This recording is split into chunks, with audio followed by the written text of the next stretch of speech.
अध्यक्ष जी,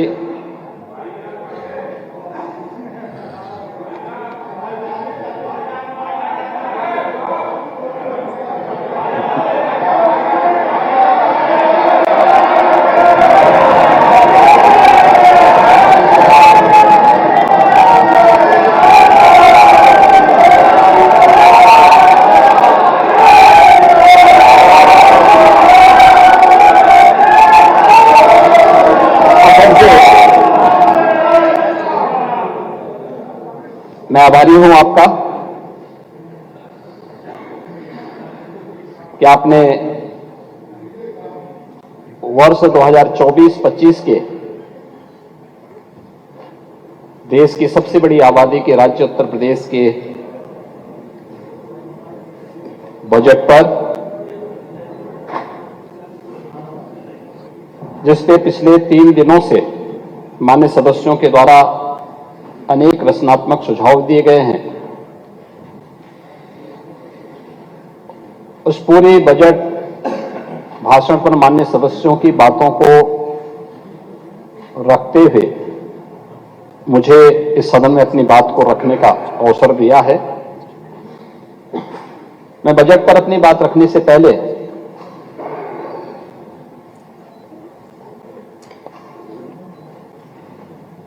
देश के पूर्व प्रधानमंत्री चौधरी चरण सिंह जी को, पूर्व प्रधानमंत्री पीवी नरसिम्हा राव जी को और प्रख्यात कृषि वैज्ञानिक एमएस स्वामीनाथन जी को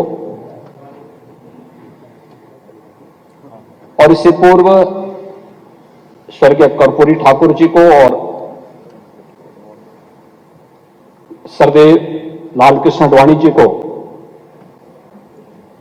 भारत रत्न की उपाधि से सम्मानित करने के फैसले का हृदय से अभिनंदन करते हुए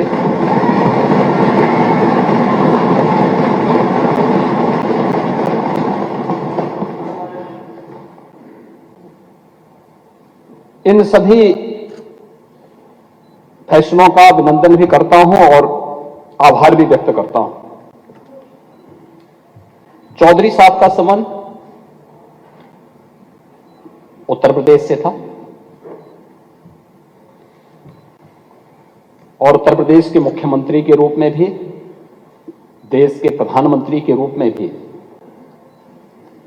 करोड़ों किसानों की आवाज को उन्होंने जो बुलंदी दी, सचमुच चौधरी साहब का सम्मान देश के कोटि कोटि अन्नदाता किसानों का सम्मान है और चौधरी साहब की स्मृतियों को यह एक नमन भी है, विनम्र श्रद्धांजलि भी है। चौधरी साहब का आंकलन, उन्होंने जो सुधार के कार्य प्रदेश में मुख्यमंत्री के रूप में और देश में प्रधानमंत्री के रूप में जो किए थे,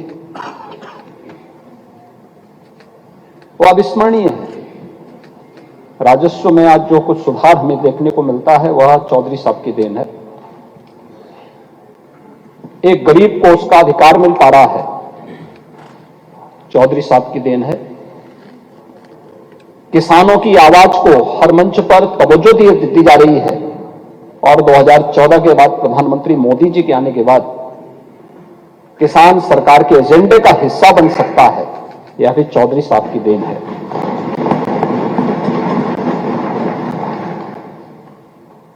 इन सभी नेताओं ने या अलग अलग क्षेत्र से जुड़े हुए विशेषज्ञों ने देश को एक पहचान दी और सर्वथा भारत रत्न एक उपयुक्त सम्मान है। मैं सोचता था कि अपने बजट भाषण में जब किसानों की बात आएगी तो नेता विरोधी दल अवश्य चौधरी साहब का स्मरण करेंगे, लेकिन बिगड़ी बात बनी नहीं, लाख करो किन कोय, रहे मन फाटे दूध को मफे न माखन हो। यह स्थिति आज उनकी हो चुकी है। कोई साथ में आने को तैयारी नहीं है, क्योंकि सबको मालूम है कि पता नहीं कहां किसको धोखा दे दे। तो चाचा तो जानते ही थे कि इसमें क्या होने जा रहा है।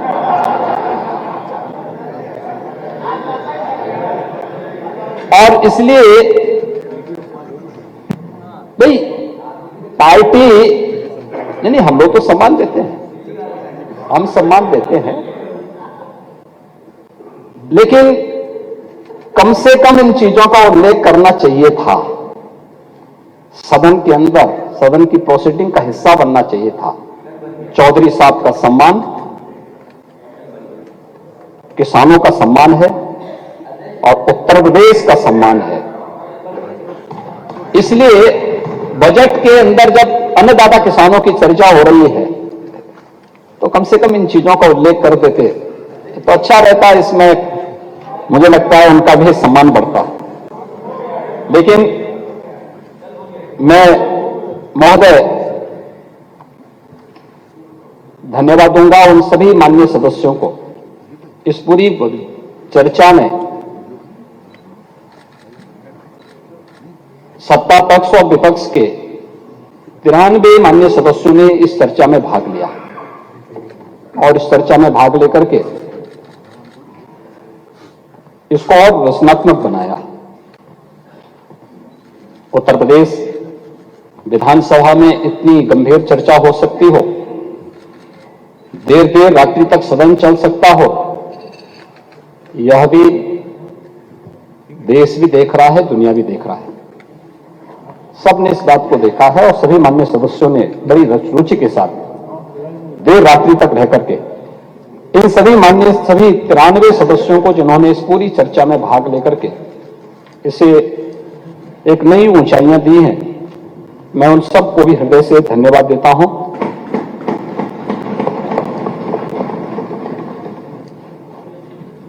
महोदय, जब 2017 में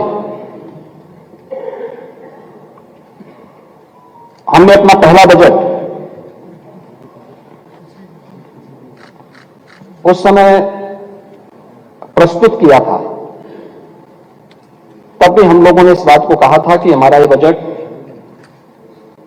मर्यादा पुरुषोत्तम प्रभु श्री राम को साक्षी मान करके हम लोग इसे प्रस्तुत कर रहे हैं।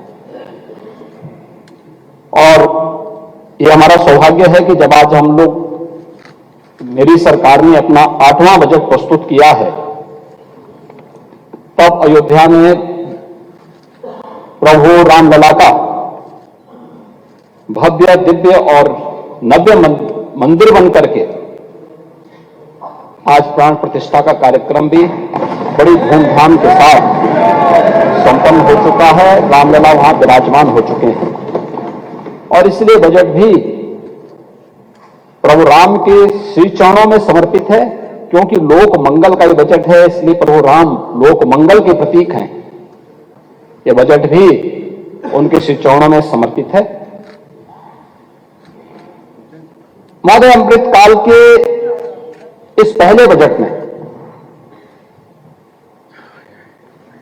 राम राज्य की उन अवधारणाओं को साकार करने का पूरा प्रयास हुआ है। देश की सबसे बड़ी आबादी के राज्य में आर्थिक विकास की गति को तीव्र करने की दिशा से एक सर्वस्पर्शी, सर्वसमावेशी और लोक मंगल के साथ साथ उत्तर प्रदेश को समृद्धि की एक नई ऊंचाइयों तक पहुंचाने के लिए एक बेहतर रोड मैप के साथ इस बजट को इस सदन के सम्मुख प्रस्तुत किया गया है। बजट में अंत्योदय से एक विकसित अर्थव्यवस्था तक,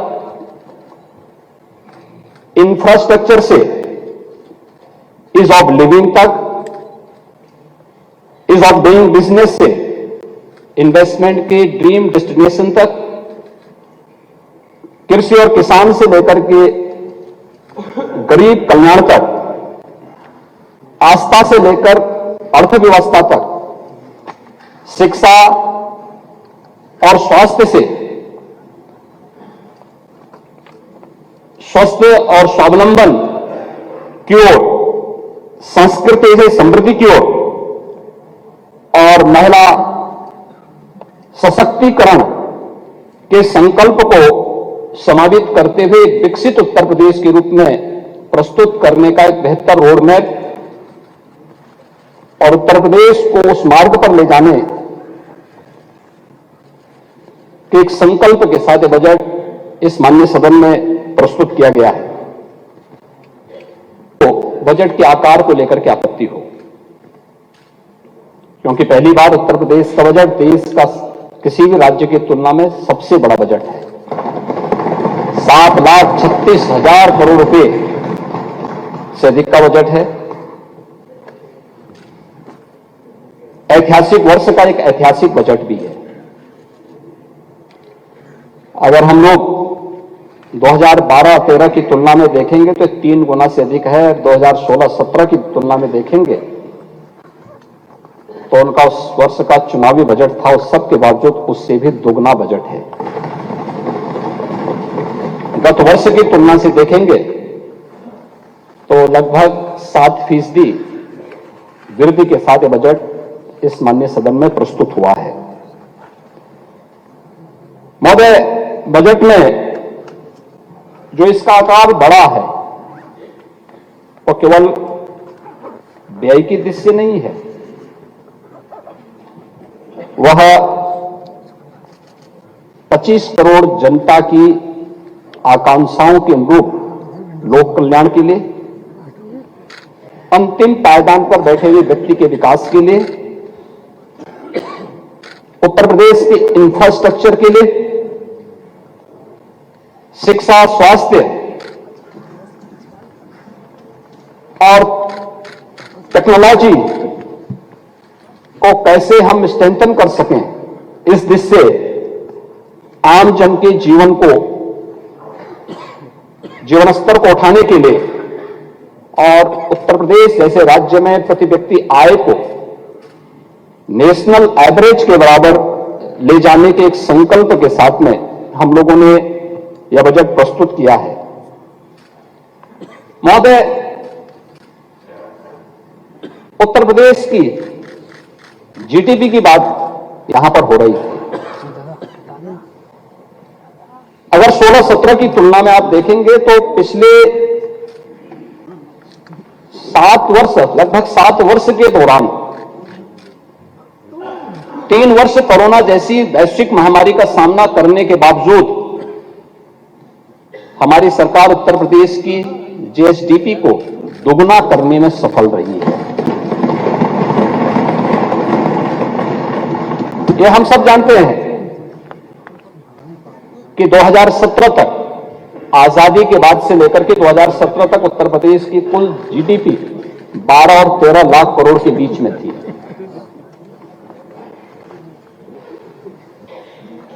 यानी 70 वर्ष लगे जितना उत्तर प्रदेश की इकोनॉमी को पहुंचने में, कोरोना जैसी महामारी का सफलतापूर्वक सामना करने के बावजूद मात्र 7 वर्ष में उससे दोगुना करने में हमने उत्तर प्रदेश की जीडीपी को दोगुना करने में सफलता प्राप्त की।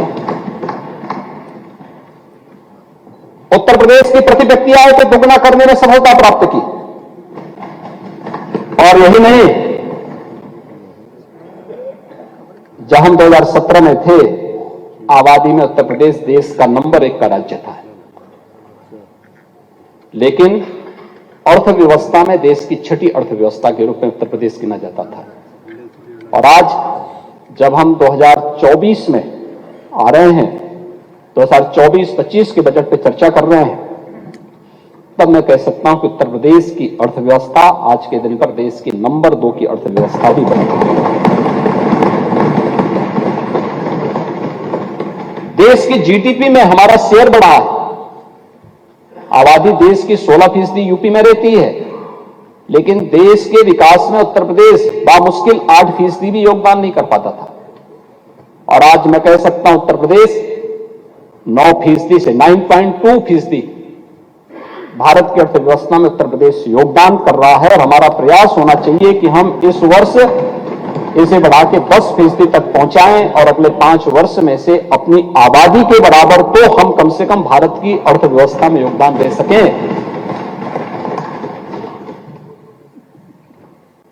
इस दौरान हमने उत्तर प्रदेश को एक बीमारू राज्य से भी उबारा है। नेता प्रतिपक्ष को बहुत सारी चीजों पर चिढ़ थी कि सब क्यों कर दिया। आज ये रेवेन्यू सरप्लस स्टेट है, बीमारू प्रदेश नहीं है। और यह पिछले 7 वर्ष में बिना कोई टैक्स लगाए हुए हुआ है। जनता जनार्दन पे कोई टैक्स नहीं लगा। मंडी शुल्क को आधा किया गया। प्रदेश में डीजल पेट्रोल की दर देश में सबसे कम उत्तर प्रदेश में है। और इसके पीछे राम राज्य की ही यही अवधारणा है। दो प्रभु राम, भरत जिसे कहते हैं, उन्होंने कहा था बरसत हर्षत सब लखे, करसत लखे न कोई, तुलसी प्रजा सुभाग से भूप भानु सो होई। इन पंक्तियों का अर्थ भी समझा देता हूं। समझा देता हूं। जैसे सूर्य, समुद्र, नदी, तालाब से पानी लेता है, लेकिन किसी को पता नहीं चलता, परंतु जब वह बादल के रूप में बरसात करता है तो सबको पता चलता है।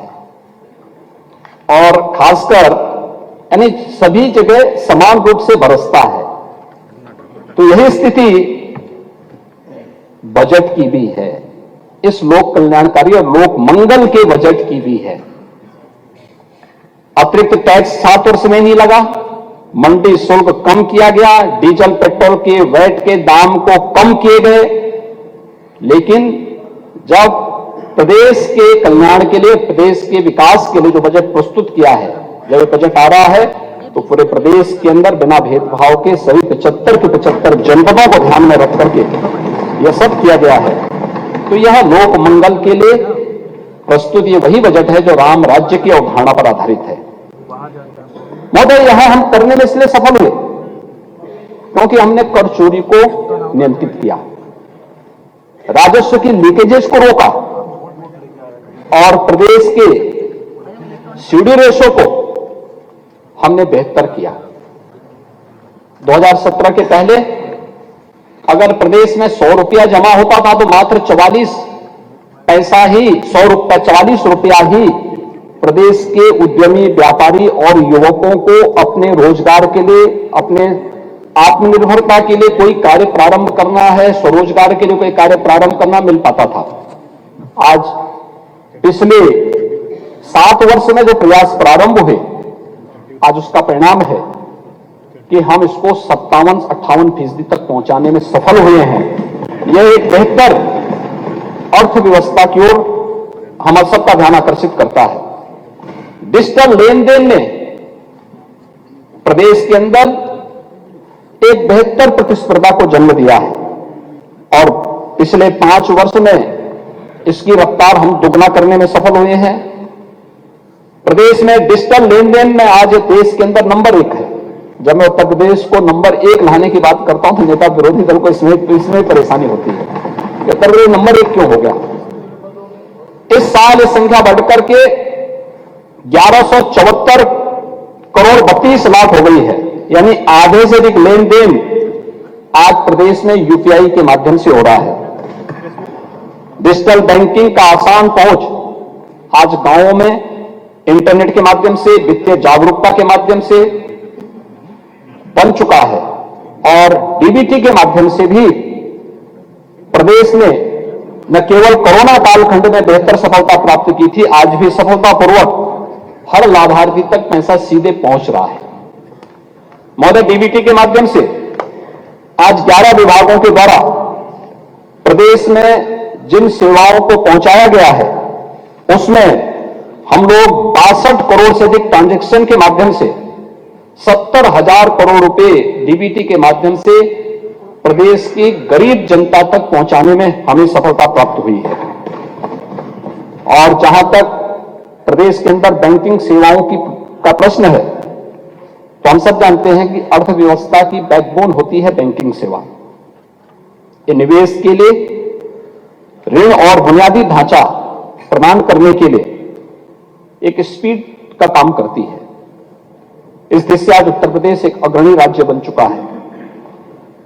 प्रदेश में बैंकिंग व्यवसाय 16-17 में जो लगभग 12 से 13 लाख करोड़ के आसपास था, आज वो बढ़कर के लगभग 26 लाख करोड़ हो चुका है।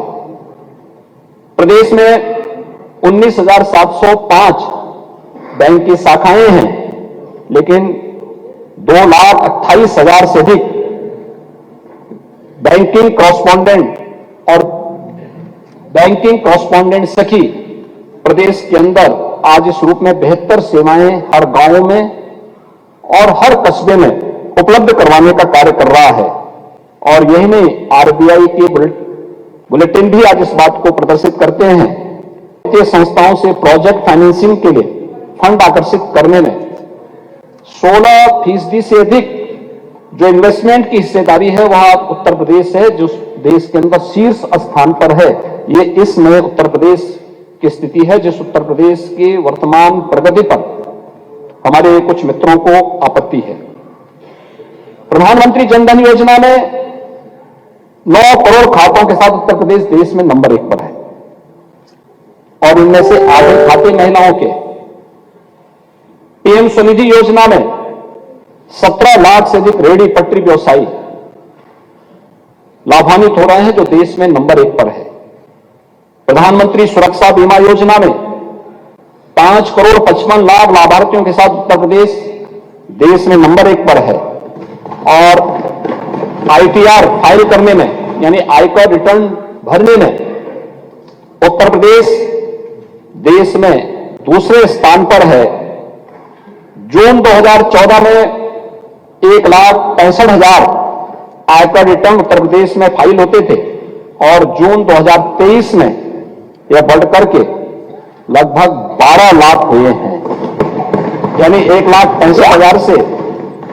यह दिखाता है प्रदेश में प्रति व्यक्ति आय में वृद्धि हुई है, और वह आईटीआर भरने के लिए स्वतःस्फूर्त भाव के साथ तैयार हुआ है।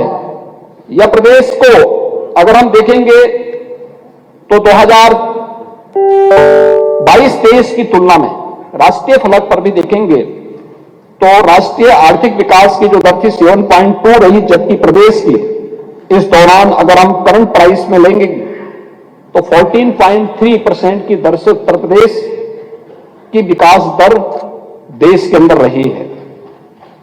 महोदय, प्रदेश के अंदर जो हमारी बेरोजगारी की दर भी है, अगर 17 के पहले हम देखें ये 19% से अधिक थी, और आज यह 2.4% है। यानी ये चीजें दिखाती हैं कि यहां पे रोजगार के अवसर सृजित हुए हैं। और इसमें अभी पिछली बार भी मैंने कहा था, महामहिम राज्यपाल के भाषण के दौरान धन्यवाद प्रस्ताव पर जवाब देते हुए मैंने कहा था कि उत्तर प्रदेश में निवेश का एक जो बेहतर माहौल बना है, उसी का परिणाम है कि 19 फरवरी को हम लोग प्रदेश में 10 लाख करोड़ रुपए से अधिक की निवेश के प्रस्ताव की ग्राउंड ब्रेकिंग का कार्यक्रम भी लखनऊ में आयोजित करने जा रहे हैं। महोदय, पोटेंशियल उत्तर प्रदेश में था, इसकी क्षमता उत्तर प्रदेश में थी। यहां का युवा उस प्रतिभा से लैस था, उसकी आकांक्षा भी थी, लेकिन कुछ करने की जिजीविषा स्टेट की लीडरशिप में नहीं थी, उसकी सोच नहीं थी, उसका विजन नहीं था, कर्महीनता की स्थिति थी, नीतिगत जड़ता थी, और प्राथमिकता विकास नहीं था, किसान नहीं था, युवा नहीं था, महिलाएं नहीं थी, गरीब नहीं था। उनकी अपनी प्राथमिकताएं थी और उन्हीं प्राथमिकताओं को लेकर के तुलसीदास जी ने एक बात कही, और बात कही उन्होंने, सगल पदार्थ यही जग माही कर्महीन नर पावत। इन्हीं के लिए कहा है, इसी कर्महीनता के लिए, इसी अकर्मण्यता के लिए। और महोदय, अगर प्रदेश के अंदर 2024-25 के बजट के बारे में हम देखें तो कुल जो हमारी प्राप्तियां हैं वह 7,21,000 करोड़ रुपए से अधिक की है, तो हमने यहां पर अनुमानित किया है, जिनमें से 6,06,000 करोड़ रुपए से अधिक की जो राजस्व प्राप्ति तथा 1,14,000 करोड़ रुपए से अधिक की जो पूंजीगत प्राप्तियां हैं, इसमें हम लोगों ने सम्मिलित किया है। इस बजट की जो सबसे बड़ी बात है वो होगी कि 2 लाख करोड़ रुपए से अधिक की जो हमारा कैपिटल एक्सपेंडिचर है वह उत्तर प्रदेश में जैसे राज्य में यह यहां की इकोनॉमी को एक नई दिशा देने वाला साबित होगा, डेवलपमेंट का आधार बनता है, विकसित उत्तर प्रदेश की परिकल्पना को साकार करने वाला बनेगा। इन इतने बड़े बजट को प्रस्तुत करने के साथ ही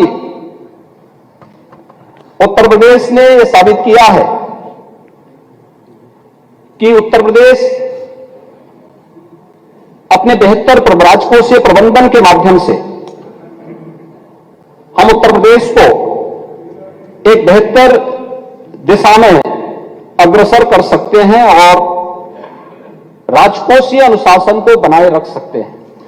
एफआरबीएम की जो उत्तर प्रदेश की सीमा यानी देश के अंदर तय की गई है 3.5% की, उत्तर प्रदेश का यह बजट अपने राजकोषीय अनुशासन का पालन करते हुए 3.46% में ये इन सभी चीजों को अपने अंदर समाहित करता है। महोदय, हम लोगों के यहां अगर प्रदेश के अंदर इस बजट में जो अन्य तमाम बातें हैं उन सभी पर अगर हम एक एक करके चर्चा करेंगे, खासतौर पर कृषि की जब बात आती है तो प्रदेश में हम लोगों ने इस बजट में तमाम अलग अलग सेक्टर के लिए अलग अलग यानी उसके लिए बजट की व्यवस्था की है। जब माननीय नेता विरोधी दल अपनी बात को कर रहे थे तो मुझे आश्चर्य हो रहा था कि वे दिसंबर 2023 के आंकड़ों को सदन में प्रस्तुत कर रहे थे। मार्च 24 के 31 मार्च 24 तक अभी पुराना बजट चलेगा और 31 मार्च तक इस बजट को भी खर्च होना है। जो बजट आज हम प्रस्तुत करने जा रहे हैं 1 अप्रैल से फिर यह लागू होगा, तो कम से कम इतनी जानकारी उनकी होनी चाहिए। 5 साल तक प्रदेश ने आपको यहां देखा है, झेला है, तो स्वाभाविक रूप से इतना तो आपको पता लगना ही चाहिए कि यह बजट आज के लिए नहीं तय हो रहा है, यह 1 अप्रैल से ये लागू होगा। दूसरा, आजादी के अमृत काल में और अमृत महोत्सव के अवसर पर भारत देश की 5th इकोनॉमी बना है। हर भारतवासी को गौरव की अनुभूति होनी चाहिए, लेकिन इस पे भी उनको आपत्ति है। यानी भारत, हमारा देश दुनिया की एक आर्थिक शक्ति बन रही है और उस ब्रिटेन को हम लोगों ने पछाड़ा है, जिस ब्रिटेन ने लगभग 200 वर्षों तक भारत पे शासन किया था, उसको पछाड़ करके भारत 5वीं बड़ी अर्थव्यवस्था बना। प्रधानमंत्री मोदी जी के विजनरी लीडरशिप में इसके प्रति आभार और अभिनंदन के शब्द कहने की बजाय इसको ही हम कटघरे में खड़ा करें तो ये बड़ी आश्चर्यजनक स्थिति है। और वे आज भी एक तो आंकड़े वे दिसंबर 2023 के प्रस्तुत कर रहे हैं, जब हम लोग अप्रैल 2024 की चर्चा कर रहे हैं तो वह आंकड़े वहां के प्रस्तुत कर रहे हैं। दूसरा, फिफ्थ इकोनॉमी बनने में भी उनको संदेह है। उत्तर प्रदेश हर फील्ड में नंबर 1 का बने, इसमें भी उनको आपत्ति है। ले चलिए, आप अध्यक्ष जी के तो ऑफर को पहले ही डिनाई कर चुके हैं।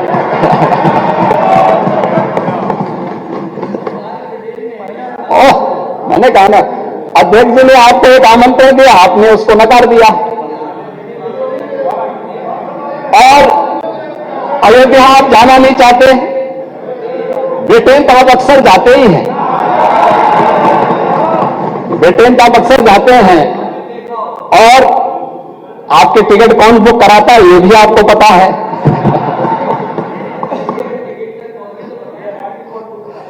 ट्रैवल एजेंट ही कराता होगा, ट्रैवल एजेंट ही कराता होगा। अरे कोई ना कोई ट्रैवल एजेंट कराता होगा। तो महोदय, फिफ्थ इकोनॉमी में भी इनको संदेह है। उस पर हर्ष और गौरव होने की बजाय देश की आर्थिक महाशक्ति बनने पर, और याद रखना जो मैंने पहले कहा, मोदी जी के ही नेतृत्व में अगले 3 वर्ष में भारत दुनिया की तीसरी बड़ी अर्थव्यवस्था भी बनेगा। तीसरे कार्यकाल में तीसरी बड़ी अर्थव्यवस्था बनेगा। मुझे लगता है किसी को भी संदेह नहीं होना चाहिए, हर भारतवासी को गौरव की अनुभूति होनी चाहिए। $1 ट्रिलियन का रोड मैप क्या है, उस पर भी हम लोग आएंगे। महोदय, कृषि सेक्टर में पिछले 7 वर्ष के अंदर जो कार्य हुआ, मैंने परसों भी यहां पे कहा था, गन्ना किसानों के लिए 22 वर्ष में उत्तर प्रदेश के गन्ना किसानों को 2,03,000 करोड़ रुपए का कुल भुगतान हो पाया था। और पिछले पौने 7 वर्ष के दौरान उत्तर प्रदेश के गन्ना किसानों को अब तक 2,35,000 करोड़ रुपए से अधिक की राशि उनके खाते में जा चुकी है। प्रदेश में गन्ने का दायरा बढ़ा है। कोरोना जैसी महामारी के दौरान भी प्रदेश के अंदर इस बार भी हम लोगों ने गन्ना किसानों के मांग के अनुरूप हम लोगों ने प्रति कुंटल गन्ने का दाम भी बढ़ाया है। और उत्तर प्रदेश पहला राज्य है जिसने कोरोना कालखंड में भी अपनी सभी चीनी मिलों को चलाया है, लगातार चला रहे हैं। यहां तक कि छपरौली की चीनी मिल, चौधरी साहब की कर्म भूमि की चीनी मिल थी। चौधरी साहब के नाम पर राजनीति बहुत सारे लोगों ने की होगी, लेकिन चौधरी साहब के प्रति सम्मान व्यक्त करते हुए हमारी सरकार ने आने के तत्काल बाद छपरौली चीनी मिल के एक्सपेंशन के लिए और उसके मॉडर्नाइजेशन के लिए हमारी सरकार ने पैसा दिया। और मुझे प्रसन्नता है, छपरौली चीनी मिल आज पूरी क्षमता के साथ आज काम कर रही है। लगातार सरकार इस पे कार्य कर रही है। प्रदेश के अंदर प्रोक्योरमेंट की पॉलिसी क्या होनी चाहिए, इस पर भी डबल इंजन की सरकार ने ही काम किया। और प्रोक्योरमेंट की नीति के तहत बिचौलियों से मुक्त, मध्यस्थ से मुक्त, किसानों से सीधे क्रय सरकार करेगी। आज ये व्यवस्था प्रदेश के अंदर भी पूरी प्रभावी ढंग से लागू है। प्रदेश के अंदर चाहे वह प्रधानमंत्री किसान सम्मान निधि का 2,62,00,000 किसानों को 63,000 करोड़ रुपए की राशि प्रदेश के किसानों को प्राप्त हुई है। सीधे डीबीटी के माध्यम से पैसा उनके अकाउंट में जा रहा है। और यही नहीं, लगभग 23 लाख हेक्टेयर लैंड को सिंचाई की अतिरिक्त क्षमता भी पिछले 7 वर्ष में डबल इंजन सरकार के द्वारा किए गए प्रयासों का परिणाम है। महोदय, इस बजट में खेत सुरक्षा योजना के लिए भी धनराशि का प्रावधान है। राज्य कृषि विकास योजना के लिए भी अतिरिक्त धनराशि की व्यवस्था का प्रावधान किया गया है। प्रदेश के अन्नदाता किसानों के लिए जो निजी नलकूप हैं वहां से फ्री में बिजली उपलब्ध कराई जा सके, इसके लिए भी 2,400 करोड़ रुपए का प्रावधान इस बजट में किया गया है। ग्लोबल वार्मिंग का असर हमारी खेती किसानी पर न पड़े, इसके लिए automatic weather station, automatic rain gauge की स्थापना के लिए धनराशि की व्यवस्था हर ग्राम पंचायत में लग सके, इसके लिए भी धनराशि की व्यवस्था इसमें है। Organic cultural lab, tissue lab और एग्री टूरिज्म सेंटर की स्थापना के लिए भी धनराशि का प्रावधान इस बजट में किया गया है। इसके साथ ही विभिन्न जनपदों में 6,600 राजकीय नलकूपों के आधुनिकीकरण और डार्क जोन में स्थित 5,569 असफल राजकीय नलकूपों के पुनर्निर्माण के कार्य के लिए भी यहां पर बजट की व्यवस्था की गई है। प्रदेश में इन सभी कार्यों को करने के बाद इस समयबद्ध तरीके से जिस दिन कार्य होंगे तो प्रदेश के अंदर 1,33,000 हेक्टेयर लैंड को अतिरिक्त सिंचाई की सुविधा इससे प्राप्त होगी प्रदेश के अन्नदाता किसानों। प्रदेश के अंदर इसके अलावा प्रदेश के अंदर नहरों और सरकारी नलकूपों से किसानों को मुफ्त पानी के लिए भी धनराशि की व्यवस्था इसमें अतिरिक्त की गई है। पीएम कुसुम योजना के अंतर्गत प्रदेश में जितने भी ट्यूबवेल हैं, सोलर पैनल लगा करके वहां पे अन्नदाता किसान को हम राहत दे सकें, इसके लिए भी लगभग 500 करोड़ रुपए की व्यवस्था इस बजट में की गई है। और रेन वाटर हार्वेस्टिंग की व्यवस्था के लिए भी जल स्तर को मेंटेन करने के लिए यह ग्राउंड वाटर रिचार्जिंग और चेक डैम आदि के लिए भी धनराशि में बजट का प्रावधान किया गया है। उद्यान और खाद्यान्न प्रसंस्करण के लिए भी इस बजट में विशेष प्रावधान किए गए हैं। दुग्ध संघों के सुदृढ़ीकरण के लिए भी बजट में प्रावधान किया गया है। इसके अलावा नए डेयरी प्लांट, गौ आश्रय स्थलों के संचालन, पशु रोग पर प्रभावी नियंत्रण करने के लिए और प्रदेश में मत्स्य उत्पादन को बढ़ावा देने के लिए भी प्रधानमंत्री मत्स्य संपदा योजना के लिए भी धनराशि की व्यवस्था के साथ साथ एक्वा पार्क के निर्माण के लिए भी बजट का प्रावधान इस बजट में किया गया है। एग्रीकल्चर सेक्टर इन सभी चीजों के साथ यहां पर तेजी के साथ आगे बढ़ रहा है। मध्य प्रदेश के अंदर हम सब इस बात को जानते हैं कि अवस्थापना और औद्योगिक विकास की जो ग्रोथ है वह दो बातों पर निर्भर करती है, एक स्टेबिलिटी पर, दूसरा सस्टेबिलिटी पर। और ये ग्रोथ के लिए बहुत आवश्यक है। आज प्रदेश सरकार ने इस दिशा में तेजी के साथ आगे कार्य किया है। 46 वर्ष के बाद बुंदेलखंड में, कानपुर झांसी के बीच में हम लोग बुंदेलखंड क्षेत्र में एक नए औद्योगिक विकास प्राधिकरण बीडा के गठन की कार्रवाई को आगे बढ़ा चुके हैं। यानी 46 वर्ष के बाद प्रदेश में एक नया औद्योगिक शहर आएगा और इसके लिए हम लोगों ने सभी औपचारिकताओं को पूर्ण किया है। बजट का प्रावधान इसमें किया गया है। प्रदेश में पहली बार सेमीकंडक्टर के महत्व को हम सब जानते हैं कि जितने भी हमारी इलेक्ट्रॉनिक आइटम है, एक छोटी सी चिप हमारे कंप्यूटर को, मोबाइल फोन को, टेलीविजन को या हमारा लैपटॉप है या आज कोई भी इलेक्ट्रॉनिक आइटम है, अन्य सभी, उन सभी क्षेत्र में उसकी अपनी एक भूमिका है। और इसके लिए उत्तर प्रदेश ने अपनी सेमीकंडक्टर की पॉलिसी भी लागू की है। इसके लिए हमारे पास तमाम प्रस्ताव प्राप्त हुए हैं जिन पर कार्रवाई आगे बढ़ रही है, जिन कार्यक्रमों को हम आगे बढ़ा रहे हैं। एफडीआई और फॉर्च्यून 500 का फॉर्च्यून इंडिया 500 कंपनियों के लिए भी एक नई पॉलिसी हम लोगों ने प्रदेश के अंदर लागू की है। महोदय, किसी भी राज्य द्वारा बड़े पैमाने पर वैश्विक निवेश को आकर्षित करने का यह किसी राज्य के द्वारा किया गया पहला प्रयास है। ये पहली पॉलिसी देश के अंदर आई है और इसके लिए हम लोगों ने बजट में भी धनराशि की व्यवस्था की है। मुझे एक बात बताने की प्रसन्नता है कि पिछले 7 वर्ष के अंदर कुछ अच्छे परिणाम हमारे सामने आए थे और उसके बाद जो सुझाव और जिस प्रकार के हमारे सामने कुछ कठिनाई आ रही थी, उसके बाद हम लोगों ने पॉलिसी भी हम लोग लेकर के आए। मैं परसों यहां पर देख रहा था, एक माननीय सदस्य ने यहीं पे प्रश्न किया था जिसमें उन्होंने इस बात का उल्लेख किया था कि एफडीआई या फॉर्च्यून 500 के बारे में इसकी प्रोग्रेस क्या है और राज्य के अंदर इसका किस रूप में लाभ मिल सकता है या इससे पहले क्या नहीं हुआ था। और मैं उनको बताना चाहूंगा कि 1996 से 2017 तक 22 वर्ष में केवल 200 करोड़ का एफडीआई यूपी में आया था और 17 से 23 के बीच में 2300 करोड़ रुपए से अधिक का एफडीआई अभी तक यूपी में आ चुका है।